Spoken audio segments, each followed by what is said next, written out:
Whoa, that was one egg, Jimbo? Yes. But to prove that that wasn't a trick,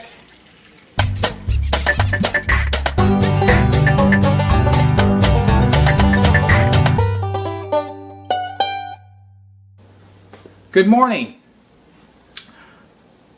Not doing a fancy recipe today, just going to be cooking a couple of eggs. But what I want to show you is something some of you may not have seen before. These are large eggs. You may have seen large eggs. I think you can buy large eggs at the grocery store, but not large eggs like these. So what I'm going to show you here is kind of amazing. I'm going to break this first egg open. What do you see? Whoa, that was one egg, Jimbo? Yes. But to prove that that wasn't a trick, I'll do it twice. So, what you're seeing is large eggs with two yolks. Who'd have thunk? Kind of cool though. It looks like I got 4 eggs. Really, maybe I do. They're big enough to be 4 eggs. But it happens, it's cool, it's fun, we enjoy that. Here we are again, going to talk a little bit more about the measurements and the goals that I mentioned yesterday. I'm going to start with the waist to hip ratio, going to show how that's done. I'm going to do it with my clothes on. It's better to do it without the clothes, you get a little bit more accuracy. But I've got thin clothes on, so it's not going to make that big a difference. Had to adjust the camera position so that we could see what we're going to do. Like I was mentioning, you can measure inches or centimeters, whichever is your preferred method. It's a ratio, so we're just going to do a division and come up with a percentage type of number. You start off by measuring your waist, which is done just a little bit above your belly button. It's really the narrowest part of your abdomen is what you're trying to measure. And I'm going to relax it here instead of pulling it in, just how I normally am when I'm around. And I'm coming up with a 33. The other measurement is around the widest part of your hips, which hopefully I can get that. It's hard doing yourself. It's better. Widest part of your hips, and I'm coming up with a 38. Going to show you the calculation on that and how that number looks, and then we can see where I stand in regards to the waist to hip ratio. So here's the waist to hip ratio calculator. You can search them on the web and find one. This is an easy one to use. So I'm going to put in my measurements, my waist measurement, my hip measurement. I am a male. I have to select that. And it gives me a number. And it looks like it's, what are they saying? 80.87. Okay, so a little bit of an explanation about the waist to hip ratio. Mine comes in at an 87. Happy about that. 90 is a good target for men, so I'm kind of approaching that. I could be a little bit better, but I'm in good shape. Above 90 starts being a bit of an issue. Above, that's 0.9. Above a 1, you got problems. The further you get above a 1, the worse the problems are. Anyway, so you make the calculation, you can look up charts, and there's a lot of different opinions about what the numbers mean and what's important and where they should be and so on and so forth. Keep in mind this is only an indicator. It gives you a measurement that you can work toward. It gives you something more realistic than weight that you can use, because it's actually looking at your body type, your body size, and all of that goes on.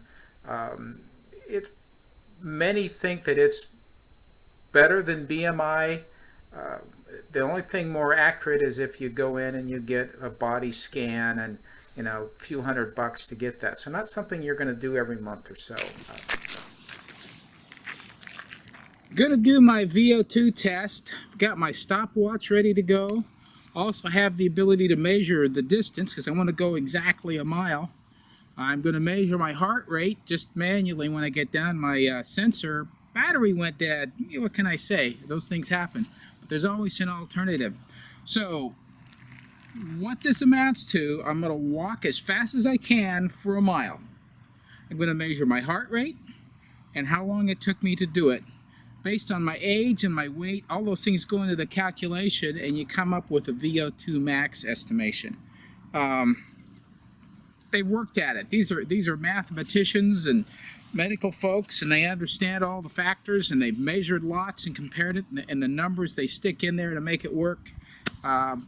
It's a calculation. It's an algorithm. So you get the data put in there, and it gives you a VO2 max. VO2 max meaning the volume of oxygen that you achieve at what they call the level of VO2. Just when you're at that point where you are, where you can expect to be exercising, and if you're exercising hard, that's where you're going to start tipping the scales to where you might be doing too much. But it lets you know what that volume is. So by measuring that, then you can use that as a gauge to see how well you're progressing as you exercise, do more cardiovascular types of exercises. That VO2 max should improve, which means that you can exercise more and that number drops. Your body adjusts and gets everything working more efficiently. Your lungs, your heart, your cardiovascular, your capillaries, the whole thing is working better. So it doesn't take as, you can work harder on the same amount of oxygen. That's the idea. So what it amounts to is if you're working at a certain level, it takes less oxygen to do it. You're not going to feel tired. That's the idea. That's what we're working up to. So you do this periodically. You do it when you start, see where you are. You do it later, and that number should improve. That's what we're looking to do. I'm going to start my stopwatch right now, and then I'm going to get doing the walk. It's going to take around 15 minutes or so total. When I get back, you'll actually see me come back one time because I have a quarter-mile driveway, so I walk to the end of it and back, end of it and back, and that's a mile, right? So you're going to see me come back and leave again, and then when I get back that last time, we've got a mile. So here we go. We're going to start.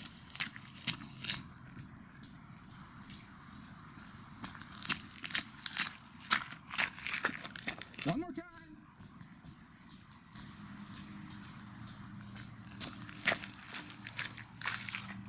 Okay, we got the time, ended time. I'm going to go sit down, play with all the numbers, show you how that works, and then be able to, oh yeah, we got, ooh, let me not forget while I'm still got it going here. I'm going to go to like 15, okay? I let it go for 15 seconds, and I'm going to count how many beats I have in that time, and then I multiply that times 4, and that gives me the total.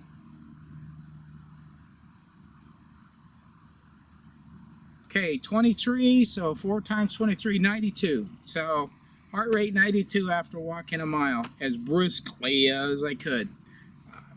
Going to do the calculation, show you how that works, and encourage you to do the same thing so you can see where your VO2 max is so you can start working on it. So here we are at the VO2 max calculator. I looked one up on the internet. The first one that popped up, I grabbed it. It explains a little bit about it, which is great. You can read through that. It gives you a little more instructions. I'm going to pick my gender, which is male, my age, 65, my weight, 165, my walk time was 15 minutes, 6.6 seconds, my 10-second pulse count was 9. I actually measured for 15, but it's 9 is what it was for 10 seconds. So you click the button, calculate VO2 max. I came up with 42 milliliters per kilogram per minute. Here's a click here button to find out what that means, which brings up this chart. So you look at your age over here in the first column, and then you find, and I'm at this place right here. I don't know what you do if you're above 79. I guess you need to be having something different. Anyway, you go over to where your number was. Mine was 43, so it's 36 plus. So they're saying I'm an A plus. This is a great place to be. That wraps up my segment here on measurements you can do for getting yourself in shape. Hope you learned a little bit. Certainly I'm willing to answer your questions, so send them my way and I can help you understand a little bit better maybe specifics that deal with you, or in general how these are supposed to work and what you're supposed to do. But I encourage you, set some goals, measure where you are now, and measure your progress and progress yourself to where you get healthier, stronger, fitter, and able to live a happier, more comfortable life.